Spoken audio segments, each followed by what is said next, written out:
সপ্তাহ তিনেক ধরে আন্দোলন, অস্থিরতা আর অব্যবস্থাপনার চরম দৃষ্টান্ত স্থাপন করে চলছে ইসলামী ব্যাংক।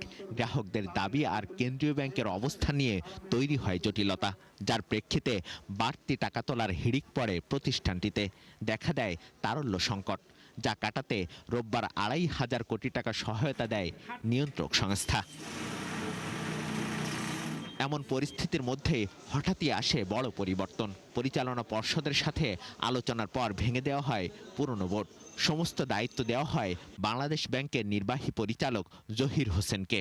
ওইটা তো আসলে ম্যানেজমেন্টের ইস্যু না, যারা বলতেছেন সেটা হলো বাইরের একটা issue, some sort of political বা এই ধরনের কিছু ইস্যু। সেই বিষয়টা তো ম্যানেজমেন্টের সাথে ওনারা কখনোই আলাপ করবেন না। এদিকে গেল কয়েকদিন ধরে টাকা তুলতে গিয়ে বিপাকে গ্রাহকরা। যেমন রাজধানীর কারওয়ান বাজার শাখায় ভিড় বেড়েছে স্বাভাবিক সময়ের তুলনায়।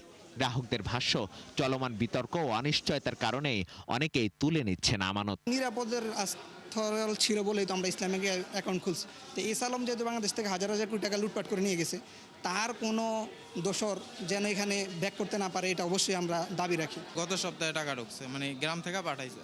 এখন দুই ব্যাংকে করলাম, তারা দিতে পারতেছে না। বিশ্বাসের জায়গাটা তো আস্তে আস্তে নড়বড় হয়ে যাচ্ছে, ঠিক আছে? কিন্তু বিশ্বাসের জায়গাটা ধরে রাখার জন্য সবাইকে আন্তরিকতা হওয়া উচিত, যে একটা ব্যাংক যাতে স্থিতিশীল থাকে এবং কাস্টমাররাও বিশ্বাসের স্থান ধরে রাখতে পারে। এখানে সবাই টাকা পাচ্ছে, আমরাও টাকা ডিপোজিট করতেছি, আমরাও উত্তোলন করতেছি।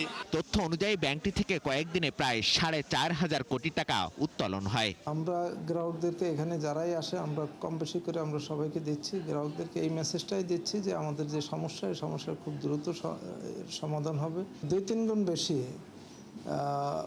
এটা আমরা গ্রাহকদেরকে হয় কি অনেক সময় দেখা যায় আমাদের গ্রাহকরা এই সমস্ত কারণে প্যানিকড হয়ে তারা টাকাগুলো তুলে নিয়ে এরপরে এমন সব জায়গায় তারা ইনভেস্ট করে, অথবা এমন সব মানুষের কাছে টাকা তো নিয়ে কেউ ঘরে রাখে না। গেল ২৪শে মে বিতর্কিত খুরশিদ আলমকে ইসলামী ব্যাংকের চেয়ারম্যান হিসেবে নিয়োগ দেওয়া হয়। এরপর থেকেই তার বিরুদ্ধে বিভিন্ন অভিযোগ তুলে আন্দোলন শুরু করেন গ্রাহকরা।